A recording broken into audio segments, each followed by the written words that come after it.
Lesson 5.4 on antidifferentiation and indefinite integrals is primarily about showing how we move from an original function to the derivative and then we go backwards.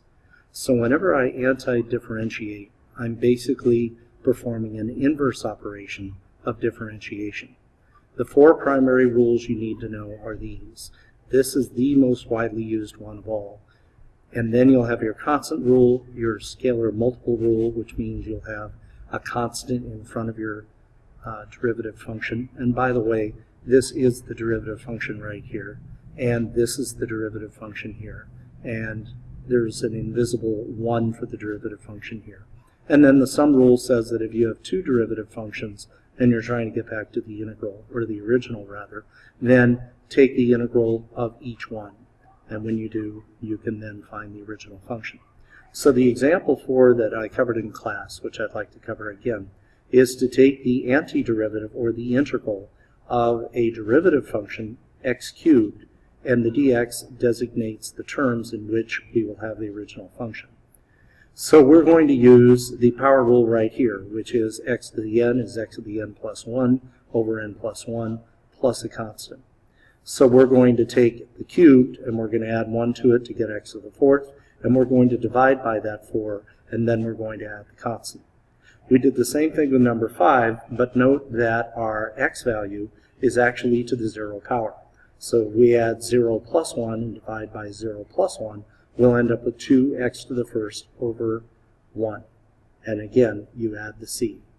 For this function right here, or this integral, we want to use the sum rule, because we really have two functions inside the parentheses.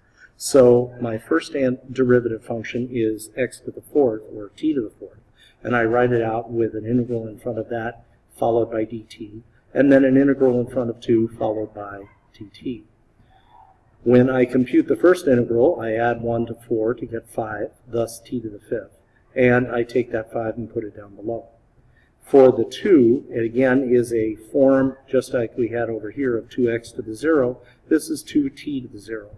Add 1 to the t, and I'll get 2t to the 1st, and divide by 1. It simplifies to 2t. And then at the end, add c.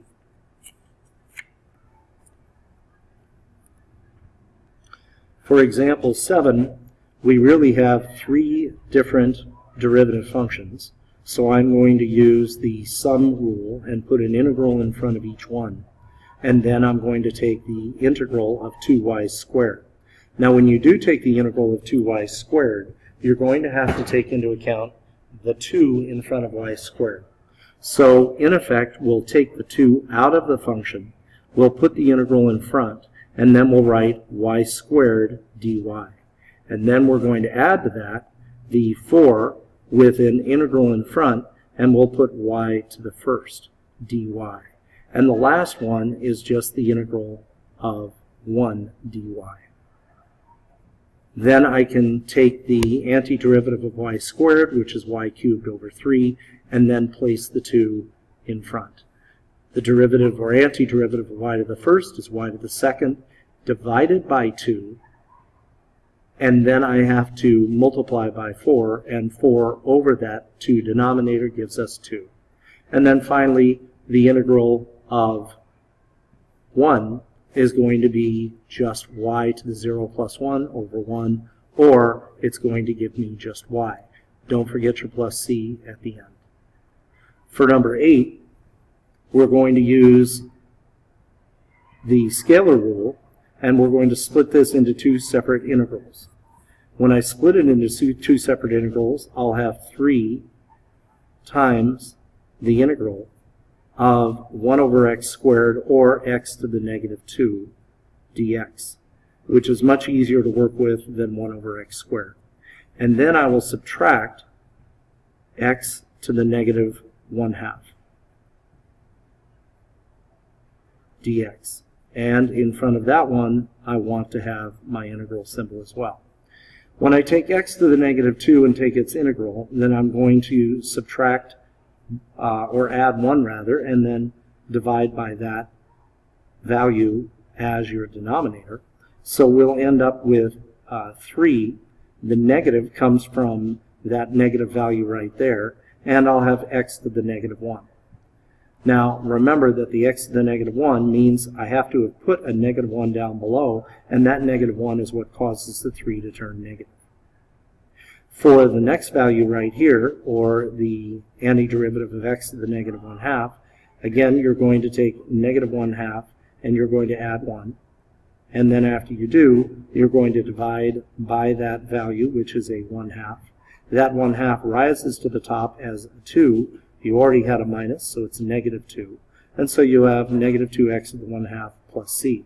You can clean this up and put this as a fraction and as a radical.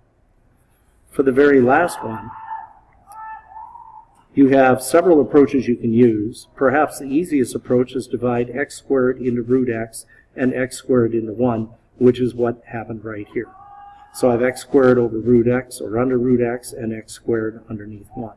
At this point, I can then split this into multiple integrals, and I can rewrite this as x to the negative 3/2 dx plus x, or the integral of x to the negative 2 dx. And then I can use the same power rule that I've been using on the previous ones. The antiderivative of x to the negative 3/2 is going to give me an x to the negative 1/2 because I have added 1. That negative 1/2 goes down below, and when it does, and I flip and multiply, I end up with a negative 2 right here. For x to the negative 2, I add 1, and I end up with x to the negative 1. Place that negative 1 down below in the denominator. And when I do, that positive becomes a negative, and I have x to the negative 1. Don't forget to add c. This will get you started on the beginning of your homework for this section. And when you come back to class, we're going to work with example 10 and example 11, and finally example 12, to show how, if you actually have an initial condition, you can then actually determine what C is going to be. If you'd like to start on those ahead of time, I strongly encourage it. Good luck in your homework, and we'll see you in class.